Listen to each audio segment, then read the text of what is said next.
Hello and welcome back to Speed Demon Painting. Today we are taking a look at the brand new Battle for Singapore 2-player introductory set for Armoured Clash by Warcradle Studios. Warcradle Studios was kind enough to send me this box ahead for review, and I took the shrink wrap off before filming this. All of their big boxes are absolutely lovely with this sort of sleeve that you can take off with a bunch of beautiful artwork on there that I usually keep actually to frame if I really like the artwork, and I really do like it for this box. After removing this sleeve we can finally check out what is inside of this box, and there's quite a lot of it. First off, there are a few paper documents, the first being a territories map about the Dystopian Age. The Dystopian Age, for those unfamiliar, is an alternate reality setting in 1860s, roughly, and the world has sort of reshaped itself into 8 geopolitical power blocks, and this map sort of shows you where each of those is. It's also quite nice to have map-based campaigns on later on, so always keep that one. You also get the Battle for Singapore booklet, which basically tells you some information how to assemble your models, QR codes where you can find all the instructions for that, etc. In addition to this bit of information, we find the lore of what is going on in there. There's also a couple of scenarios that you can play to get to grips with the game. The first one is really basic, it's basically the 2 tanks facing off against each other. The next one is about the infantry facing off, and then things start getting more serious, where you actually get a rundown of which units you can use on each side for this scenario. The fourth one has an even bigger game size with more models in it, etc, etc. So you're sort of eased into the gameplay thanks to this little booklet. All of it culminates in the big final battle Singapore Burns, which is Act 5, where you'll be using the full contents of this box against each other. There's also a segment here with all the different unit cards in there for the units that are in this box, such as the Summer Falcons, Benedict Arnold's Bulldogs, etc. I'm going to be cutting these out and putting a bit of plastic around them so they stand up to the rigors of giving demos, and cleverly enough they've put in this bit of artwork as well, so you don't have any of the Empire units on the back of the Crown units and vice versa, so you can have some nice unit cards made out of these if you're intending to use this set for demo purposes, which I will be doing. There are also 2 quick start rule booklets in there. I've already made a video about the content of those, and I'll be linking that one in the description below so you can check it out if you want to. The set also comes with dice, of course. There are 2 packages of 12 dice for each player. These are dice that are specific to the game with the different strike symbols, heroic strikes, etc. How these work is already explained in the video about the quick start rules, but it's nice to see that you get 2 separate packs, one for each player. In addition to those, there are also these 2 smaller baggies in there which hold some of the resin parts for the commanders in this box. There are no large land ships in there, you have to use specific commander models in there, and for the Chinese it's these 2 resin chaps. Very good casts, very few mold lines that I could find on them, and very little flashing. I'm sure they'll be easy to clean up, and yeah, you use these instead of a few of the plastic models on infantry bases to denote their status as the main commanders. You also get the one for Benedict Arnold, which is this guy on his trike, and his drummer boy coming along with it as well. I intend to paint these in a slightly different color scheme compared to the rest of the force, so they stand out quite a bit better. Seeing as this is the Battle for Singapore, I will be painting the British side in the khaki drills that they had in those eras and in those climates as well, and I'll be painting up Benedict Arnold in the traditional red coat that is used by the studio paint shop. I'll be making a painting video for both of these color schemes, so definitely follow the channel and subscribe if you want to see those future videos. The rest of the plastics were shrink wrapped, which is a new thing for these types of boxes. It did keep everything nice together. I'll have to remove that one separately, but they also came with 4 of these token sheets that are different from the ones from Dystopian Wars that have a bunch of different symbols on there as well, and quite handy. The backside of it has some damage markers that you can use as well, and seeing how you get 4 of them, I bet you'll spend less time having to look for the different battle damage markers as you did with the Dystopian Wars ones. After having taken off that shrink wrap, this is the mountain of sprues that can be found in here. The first are these building sprues from the industrial set for the dystopian age. I've already got a review of that set and what you can make with it on the channel. I'll also link that in the description below, so you can check it out if you want to see how these plastic sets work. In addition, between the different plastic sets you can find these things, which are the new infantry bases. A lot of them come with little holes that you have to slot your infantry into, of course, but there are also some without any of those holes, with just the plain bases, in case you want to get creative and make some extra scenery or basic elements such as command centers and tents and everything. You can do that with this set and have a bit of filler that way. Now, in grand total, I think there were about 10 of these bases in there. There is a lot of infantry, as you'll soon discover.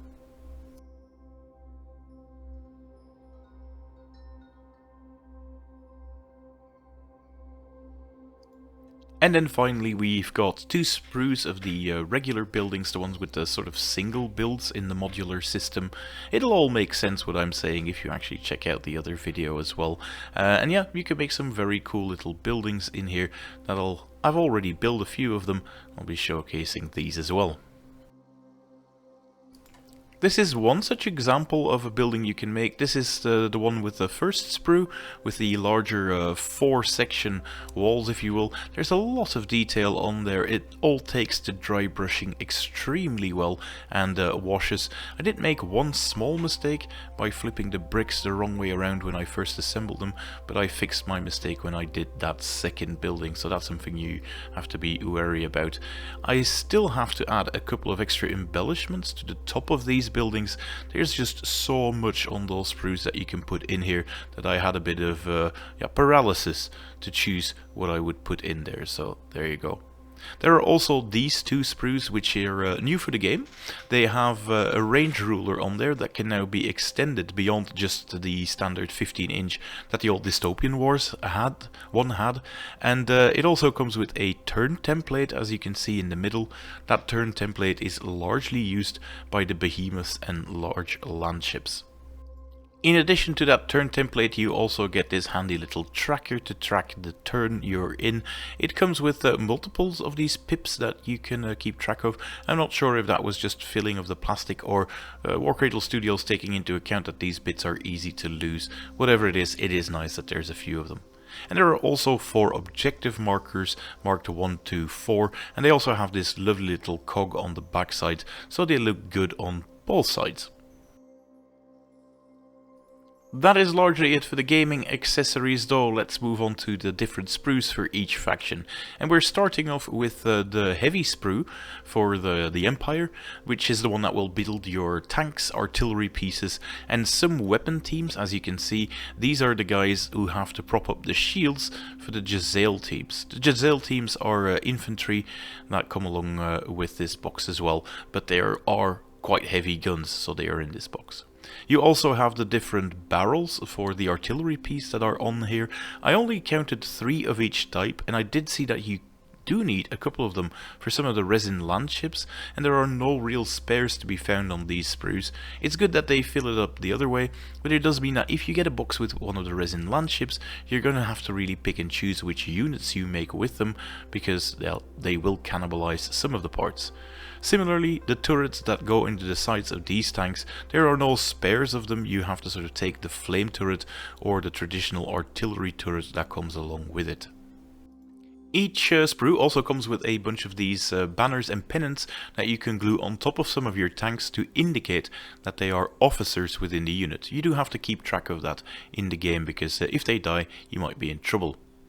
These mechanical dogs seem pretty straightforward to assemble. Each body contains 2 halves that you simply have to glue together, and then you've got the hind legs and front legs to glue on. And then you have the simple choice to add the rocket launchers for them to become the ranged variants, or you do not take that option and then you've got the melee version. You also get some very cool loose infantry without the typical round bases. That usually means that they're used on vehicles, or you get guys like these which are tank commanders that you can add as well. This is a hatch for the tank, but there is also a part that doesn't have a hatch. You can have your officer poking through it, which is a neat other way to show that it's an officer. If you don't like sticking pendants on everything, you don't necessarily have to every single time. Some models have other options. And then we also have the jet bikes on there. These are pretty straightforward. There is a second piece that needs to be glued into the front that has the detailing on the barrels. That's always hard to do with plastic. Plastic is really good and detailed in one direction, but getting two sides that are equally detailed is tricky with it, so that's why you still have to do a small amount of glue work. And I'll just let this B-roll run for a while so you can actually check what is on the rest of the sprue. Now, in case you were wondering just how big these 10mm models are, I've gone ahead and put a 5-cent euro coin behind it. For those of you unfamiliar, that should be quite similar to a penny for our friends overseas. So yeah, that gives you an idea. The great thing about 11mm scale is that models still have a lot of detail on them, so you can do some heavy lifting using contrast paints or speed style paints, but you do not necessarily have to pick out every bit of detail either, which is good news because, as you can see, this is the infantry sprue and that comes with a lot of different infantry models. Most of the shields are actually separate pieces for a lot of the infantry models, which is good because even though you do have to have an extra piece to glue on, it does mean that you're not hindered with accessibility to the rest of the model. Even though some of the detail might be hidden, it will be a lot easier to reach if they are separate parts, and also if you want to paint them in a separate color, that'll be far easier. Not all of the infantry models have loose shields though. Some of the ones that act as supporting pieces for some of the weapon teams have them modelled on, which is quite acceptable. There are some of the flying and jump pack units as well, which also come into two parts, because they have these backpacks with plumes on them that are perhaps easier to glue separately, especially if you want to add some cool effects to the smoke. Although there are also some backpacks without this plume effect, which is pretty good because then you can vary the height of the models on your base a bit as well. From the looks of it, it does seem like you get some additional models with banners for officers, etc. And you also get a lot of these automata that come along with it, which are the typical melee unit for the Empire as well. And I'll have to see how many leftover parts you have after I've assembled some of these guys. There are also these trike models on there, which have these very tiny little barrel parts to either make a mortar to tackle infantry, but they can also be built in a sort of an anti-air flak option, which has this tri-barreled part on the other side. I'm not building that one straight away because aircraft aren't really a thing yet in the game, but yeah. You can also see the amazing details on some of these infantry models. These are very good casts made by Warcradle Studios. Like I said, I'm going to let speed paints do a lot of the heavy lifting on these sculpts. And as you can see, there are a lot of cool models belonging to different weapon teams, so I'm just going to let you enjoy the footage of the different sprues and just look at the amazing details that can be found on these small little miniatures.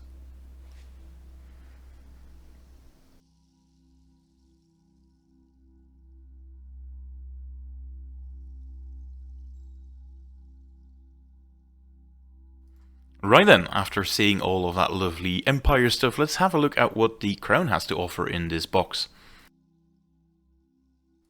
They also get 2 sprues of infantrymen, and upon closer inspection, Warcradle really did an amazing job with these models. There are no big blobs of plastic everywhere between arms and rifles. That was a bit of a downside when Games Workshop, for instance, first launched Legion Imperialis. There were these hideous little things in between all of it, but none of that is visible here. Not on the sharp rifles, not on the jump infantry. The jump infantry also come with 2 different sides so that they can actually be glued to their backpacks, which should help with accessibility as well during painting. For this more complex infantry, I will have to be quite patient and paint the two pieces separately, I think. You don't have to do that with the vehicles. There's only one major vehicle on here, which is the transporter, but that one can also be assembled with these guns that you can find on here to be some sort of mobile artillery unit that also holds its ground against tanks, it seems.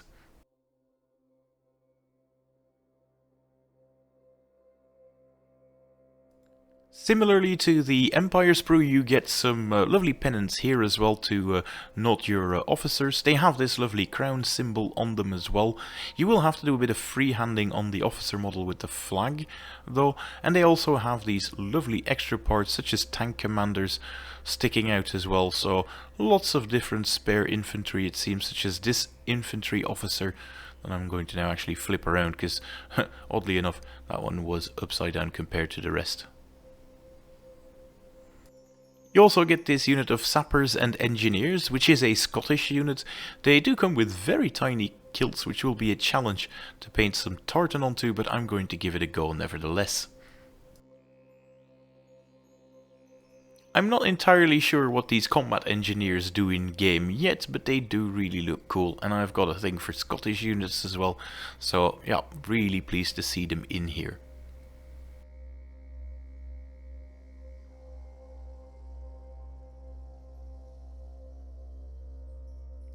Right then, that's it for the infantry sprue, so let's grab one of the two heavy sprues, the vehicle sprues if you would, for the crown as well.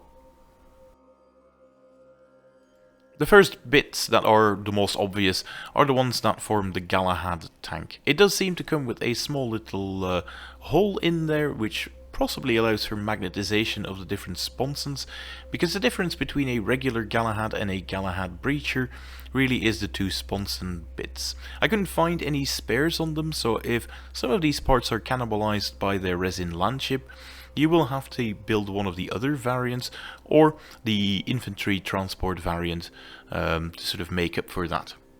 You also get these really cool walkers, the Scottish walkers on there. They do seem to come in an awful lot of parts, though this will be a lot more tricky to glue together compared to some of the other stuff I have seen. The cavalry for the crown also seems to be quite a bit more complex compared to the jet bikes that we saw earlier with the Empire. Each horse is made up of two different halves. After you have to glue those halves together, you only really have the legs of the rider on there, so you're still going to have to complete the model with this half torso sticking out, and you can replace those bits with officer models as well, with a banner which can be found here, and then it has a separate banner somewhere on the sprue as well that you're going to have to glue on there as well.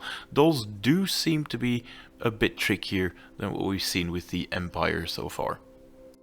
The artillery as well, so far it doesn't seem to be made up of any major parts and requires a bit of assembly as well, so I'm definitely going to have to consult with the build instructions for those. The artillery does have some of the coolest crew members, I think, that can be found there. The guy with the binoculars and the one covering his ears to the blast are some of my personal favorites on this sprue, so if you want to make a nice little diorama piece as well, I'm pretty sure you can if you don't glue all of the crew members down on the artillery piece, and you know, just have them accompanying your fancy commander.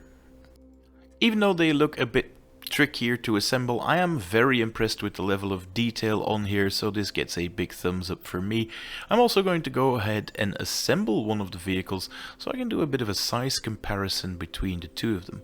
But first, let's talk a bit about the bases that can be found on here. They do have these sort of small holes at the bottom which seem to line up with 3mm magnets.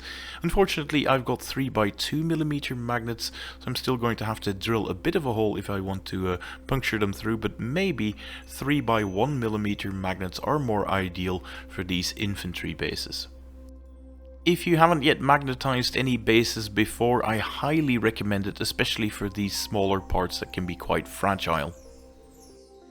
Foam trays are good, but you do need to have a bit more of a robust model for them to work, and with so many extra fine detailed parts on this 10mm scale, yeah, magnets are going to be your friend. An example of this is this banner that you can slot into that hole if you do not want to stick any extra parts onto your models to denote their officer status. You can just use.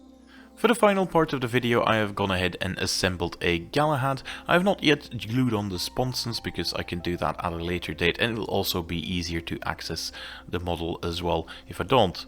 I've grabbed one of my Mass 1 ships from Dystopian Wars to give you sort of a size comparison. They are about as long as Mass 1s, but they are a lot beefier, these tanks, and that makes me happy that they've decided to go with a 10mm scale to make the tanks the heroes in their own game, rather than make them ridiculously small in the C game. They're very easy to glue together with some plastic cement, and if you get one of these wire brushes, that's a small little tip if you want to get mold lines off of tank tracks, it's quite easy to scrape them off using one of these things.